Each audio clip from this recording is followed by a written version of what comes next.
Fala pessoal, tudo bem? Aqui é o Bruno Pelizek, sou advogado previdenciário há alguns anos e nessa caminhada a gente sempre se depara com leis, com mudanças, especialmente no direito previdenciário, que é uma área que sofre muito com mudanças legislativas, mudanças políticas, mudanças econômicas, então sempre é um pouquinho confuso isso e tenho falado aqui na internet sobre a prática previdenciária, sobre requerimentos, leis. E hoje eu trouxe um tema que vem me incomodando aqui, já é uma coisa que há alguns anos tem me trazido um questionamento. Ainda não tive uma oportunidade concreta de encontrar um caso como esse, mas fica aí o aviso, a teoria para os colegas sobre esse tema que eu vou tratar hoje, especificamente sobre a pensão por morte, sobre a mini-reforma de 2015, aquela mini-reforma que todo mundo conhece como a mudança que trouxe o fim da vitaliciedade, na maioria dos casos, para a pensão por morte, para o pensionista no caso, e estabeleceu aquela faixa etária de recebimento de benefícios conforme a idade do beneficiário. Mas se você for uma pessoa também que teve esse benefício negado nessa época, em razão desses critérios novos, ou teve um benefício curto ali de 4 meses, também pode ser interessante para você. Então o que eu venho falando desde que saiu essa lei é uma forma de a gente questionar essas mudanças legislativas, especialmente mudanças abruptas na legislação, que tratam sobre carência, sobre a qualidade de segurado, sobre o pagamento de parcelas e especialmente regras que trazem aí uma mudança temporal no direito. Então como conciliar essa mudança temporal no direito com a pensão por morte, que é um benefício não programável, um benefício que protege o risco social e não tem como prever, não tem nenhuma forma de prever esse evento fatídico que traz, na verdade, uma reforma até, uma catástrofe na família que leva ela até a se reformar, a se reconstruir, e é um momento de maior dificuldade para a família. Então o que a gente teve? Vamos começar aqui a falar o que teve na lei, especificamente, estou com aqui o meu rascunho, a Lei 13.135 de 2015. O que ela instituiu? Ela instituiu para o cônjuge uma necessidade, na verdade, no meu entender, foi uma necessidade de carência, que antes não existia na legislação da pensão por morte. Então é uma inovação inédita. Então é uma carência de 18 contribuições para a pessoa que faleceu e uma carência também no relacionamento com o cônjuge, então que é de 2 anos, isso para a união estável e para o casamento. Então esses foram 2 critérios que foram criados pela lei e ela foi uma lei, vamos dizer assim, sacana mesmo, não foi uma lei legal, porque ela não estabelece que isso é uma carência, ela só estabelece que o benefício ele é reduzido para 4 meses. E como a gente sabe, 4 meses é um tempo muito curto, é um tempo de um benefício previdenciário, por exemplo, de seguro-desemprego, que ocorre numa situação corriqueira, não é uma situação tão grave quanto o falecimento de um familiar.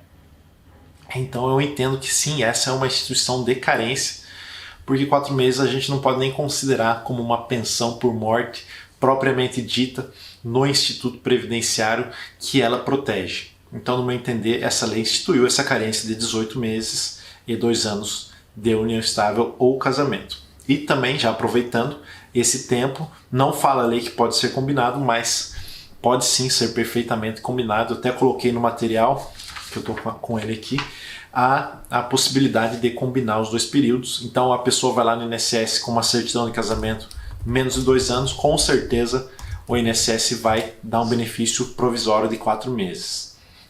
Então esse é o primeiro ponto que eu queria destacar, a possibilidade de unir esses períodos e, em sequência, falar sobre esses 2 critérios que a lei criou. Porque nesse meio tempo da lei, da promulgação da lei e da validade dessas normas, com certeza ocorreram óbitos de pessoas que não tinham esses requisitos. Porém, eles já tinham cumprido os requisitos na lei antiga. Então como que a gente vai conciliar isso se a lei não tem uma norma de transição, se ela não fala sobre isso? E impera na pensão por morte a regra do tempus regit actum. Então a lei da pensão por morte ela continua valendo. Então, se a gente trabalhar com um benefício antigo, um benefício, um óbito que ocorreu ali na década de 80, 90, a gente vai trabalhar com aquela legislação. E a pensão por morte também. Mas como que funciona então quando a pessoa falece depois dessa lei nova que institui prazos específicos para concessão do benefício, esses prazos de carência? Então, no meu entender, tem que existir um meio termo para isso. A gente não pode levar a ferro e fogo essa nova lei e exigir que a pessoa tenha cumprido todos os requisitos, especialmente nesse caso que eu vou dar o exemplo agora. Então a pessoa está lá trabalhando, ela já cumpriu os requisitos da lei antiga, ela já contribuiu. Vamos colocar que seja 5 contribuições. Ela já está amparada pelo seguro da pensão por morte. Vamos tratar isso como um seguro, tá? Então ela já está amparada, ela já cumpriu a carência, ela já está em união estável ou já está casada. Então todos os requisitos foram cumpridos para que a família dela esteja protegida. Então ela tem o direito à proteção social. Então esse é o foco de tudo, é isso. A proteção social está garantida nesse momento ou não? Nesse caso, no meu exemplo, a proteção social sim está garantida. Então essa pessoa faz jus a essa proteção social. Então o que eu digo, ela tem o direito adquirido à proteção social. Nós não podemos falar direito adquirido simplesmente, até porque o óbito não ocorreu, certo? Mas o direito à proteção social sim. E não pode uma norma posterior vir ingressar no mundo jurídico e tirar dessa pessoa um direito subjetivo à proteção social. Especialmente para aquelas, na verdade, exclusivamente para aquelas que já tinham cumprido todos os requisitos. Então, cumpriu a carência da pensão por morte, que antes não existia, cumpriu 1 mês de benefício, cumpriu, casou ou está em união estável, tem direito à proteção social. Então a norma ela só vem a ter reflexos jurídicos para aquelas pessoas que não cumpriram os requisitos. Por exemplo, está desempregada e está casada, então ele não tem um dos requisitos, não está amparado pela Previdência, claro que respeitando as regras normais da Previdência, qualidade de segurado, período de graça, etc. Então ela pode estar desamparada nesse momento. Aí sim a lei vai se aplicar, ela vai ter que cumprir as 18 contribuições e o período de casamento de 2 anos, que no caso ele já teria. Ou então ao contrário, é uma pessoa que está já trabalhando há um bom tempo, mas ela veio a casar depois da lei. Então aí sim, ela não tinha já a proteção social e ela tem consciência legislativamente falando de que ela teria que cumprir os 2 anos de união estável ou casamento. Então, pessoal, essas são as considerações que eu queria deixar para vocês. É um questionamento que eu trago sobre essa lei. A lei eu entendo que é válida, é constitucional, ainda temos alguns questionamentos sobre isso, porém eu entendo que ela tem que sofrer uma mitigação aí do seu aspecto temporal, garantindo às pessoas que antes da sua promulgação tinham direito, ou seja, elas tinham direito à proteção social, e essa proteção social não pode ser excluída. Em resumo, é isso. E também isso é aplicável aos casos de auxílio-doença, em que a pessoa tinha carência, por exemplo, aquela questão de reaquisição da qualidade de segurado, reaquisição do período de carência. Então ela vai lá, ela perdeu o período de carência, ela contribuiu lá aos 4 meses ou 6 meses.